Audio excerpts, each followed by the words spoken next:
Hey guys, welcome back. तो आज मैं एक्सप्लेन करूंगा द ट्रायल के एपिसोड 1 को। तो एपिसोड 1 की शुरुआत एक गर्मा गर्म खबर से होती है। न्यूज चैनल पे हर जगह एक ही न्यूज है कि एडिशनल जज राजीव सेन गुप्ता को गिरफ्तार किया जा रहा है क्योंकि उसने रिश्वत में किसी से पैसे नहीं बल्कि सेक्सुअल फेवर लिया। उसकी पत्नी नियोनिका सेन गुप्ता, जो कि एक जमाने में टॉप की लॉयर हुआ करती थी, उस पे भी आरोप लग रहे हैं। मीडिया का कहना है कि एक लॉयर को कैसे अपनी पति की ऐसी हरकतों के बारे में पता नहीं चला, या ये इनकी मिली भगत है, कहीं ये इनका फैमिली बिजनेस तो नहीं। क्या होगा अब इनकी दो मासूम बच्चियों का, क्योंकि इस कांड की वजह से सेन गुप्ता परिवार की सारी संपत्ति को सीज कर लिया गया है। अब कहानी 3 महीने आगे शिफ्ट होती है। हम देखते हैं कि सेन गुप्ता परिवार फाइनेंशियली थोड़ा स्ट्रगल कर रहा है। बेटी की स्कूल से फीस ना बनने के रिमाइंडर आ रहे हैं। वहीं नियोनिका को कोई जॉब नहीं मिल रही है। कोई कहता है कि आपके वकालत छोड़े हुए 10 साल हो गए हैं। कोई कहता है कि आपके पति के नाम काफी खराब हैं, जिससे आपको जॉब नहीं मिल सकती।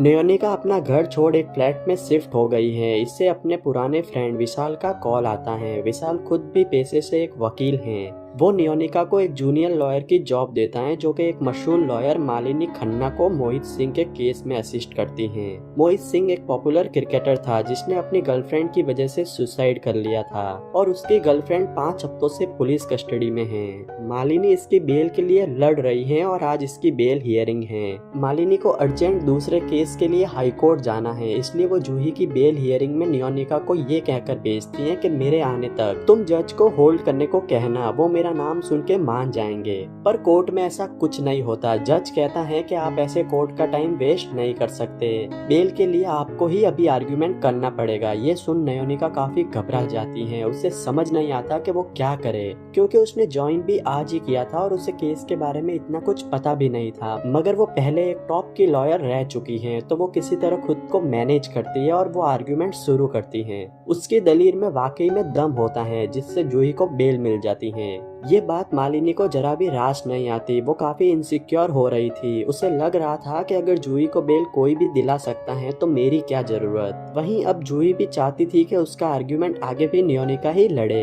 नियोनिका की हेल्प के लिए मालिनी एक कंसल्टेंट को भेजती है जिसका नाम सना है। सना पहले राजीव के लिए काम किया करती थी, पर एक दिन अचानक राजीव ने उसे जॉब से निकाल दिया।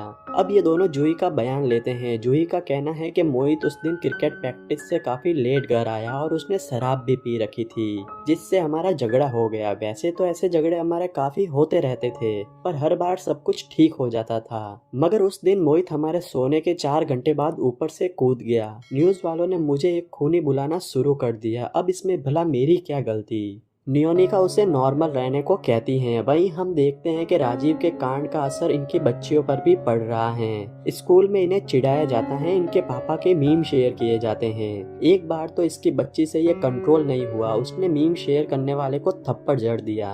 इस पे नियोनिका इन्हें समझाती है कि मेरा भी मन उन्हें थप्पड़ मारने को करता है जो ऐसी बातें करते हैं, लेकिन हम अपनों की गलतियों के लिए कितनों को थप्पड़ लगाएंगे। फिर हम इलियास को देखते हैं, जो कि एक सलाहकार हैं। उसके बड़े बड़े पॉलिटिशियन और लॉयर से कनेक्शन हैं। वो उन्हें सलाह देता है। इलियास सेन गुप्ता फैमिली का काफी अच्छा फ्रेंड है, इसलिए वो नियोनिका को बताता है कि मोहित का कोच तकेश अपने लिए एक बेस्ट क्रिमिनल लॉयर ढूंढ रहा है और कोई भी इनोसेंट आदमी अपने लिए क्रिमिनल लॉयर नहीं ढूंढता। मतलब इस केस में तकेश ने जरूर कुछ ना कुछ तो किया है। अब हम कोर्ट की हियरिंग देखते हैं। यहाँ एसीपी कहता है कि जूही मोहित से महंगे महंगे गिफ्ट्स मांगा करती थी। वो जब नहीं दे पाता था तो जूही उसे छोड़ने की बात करती थी। इससे वो काफी स्ट्रेस में था और खुद की जान ले ली। मगर नियोनिका का कहना है कि पुलिस ने सिर्फ मीडिया की थ्योरीज को ही सच माना है। उन्होंने जूही के अलावा किसी दूसरे नजरिए से इस केस को नहीं देखा। उन्होंने ये जानने की कोशिश ही नहीं की कि मोहित को स्ट्रेस किसी और कारण की वजह से हो सकता है, या तो उसके किसी दोस्तों की वजह से या उसके ट्रेनर तकेश की वजह से। फिर नियोनिका और सना तकेश के बारे में पता करने लगते हैं। उन्हें पता चलता है कि वो अपने प्लेयर्स को परफॉर्मेंस बूस्टर ड्रग्स दिया करता था।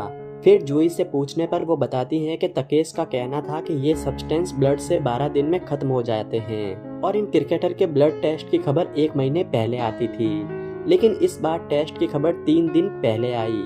एक तो मोहित ने वो ड्रग्स ले रखे थे और कुछ टाइम से वो फॉर्म में भी नहीं था, जिससे वो काफी एग्रेसिव हो गया। उसने मुझे भी मारा। मगर जूही ये सब जज को बताने से मना करती है। वो मोहित को बदनाम नहीं करना चाहती। वो अपना लॉयर बदलने को रेडी है पर ऐसा नहीं करेगी। फिर हम अगली हियरिंग देखते हैं। यहाँ तकेश बताता है कि हमारी एकेडमी में सारे प्लेयर मेंटली काफी स्ट्रांग होते हैं और मोहित तो काफी स्ट्रांग और मेहनती था। इस पे नियोनिका काशिन शेट्टी का एग्जाम्पल देती हैं जो इन्हीं की एकेडमी में था और काफी टैलेंटेड था, लेकिन उसका करियर शुरू होने से पहले ही खत्म हो गया। उसे हार्ट अटैक आया था। वो बच तो गया लेकिन उसने उसके बाद कभी क्रिकेट नहीं खेला। तकेश का कहना है कि उसकी लाइफस्टाइल खराब थी। ये तकेश से परफॉर्मेंस एनहेंसमेंट ड्रग्स के बारे में पूछते हैं जिसपे ये मना कर देता है। तभी यहाँ काशिन आता है। काशिन को देख तकेश तिलमिला उठता है। वो कहता है कि ये फेलियर है, ये झूठा है, मैं सिर्फ कोच नहीं हूँ, मैंने बहुत से स्टार प्लेयर्स बनाए हैं। और गुस्से गुस्से में इसके मुंह से निकल जाता है कि मैं उन्हें सप्लीमेंट्स देता था। वो कहता है कि काशिन ने ज्यादा सप्लीमेंट्स ले लिए जिससे इसको हार्ट अटैक आया। ये सुन के कोर्ट मोहित के केस को वापस रीओपन करने का बोलते हैं। वो जूही से माफी मांगते हैं और उस पर लगे सारे चार्जेस को विड्रॉ भी करते हैं। नियोनिका काफी खुश थी और साथ ही जूही भी। इसके बाद हम नियोनिका को देखते हैं। वो अपने पति से मिलने आई है। वो उससे कहती है कि उसकी वजह से उसके बच्चों का बचपन छीन गया। वो उसे कभी भी माफ नहीं करेगी और ये एपिसोड यहीं पे खत्म होता है। दोस्तों, मैं जल्दी ही इसके और भी पार्ट्स लाऊंगा और ट्राई करूंगा कि सबको एक ही वीडियो में एक्सप्लेन कर दूं। वैसे अगर आपको मेरा ये एक्सप्लेनेशन वीडियो अच्छा लगा हो तो वीडियो को लाइक करना, अपने दोस्तों के साथ शेयर करना और चैनल को सब्सक्राइब भी कर देना।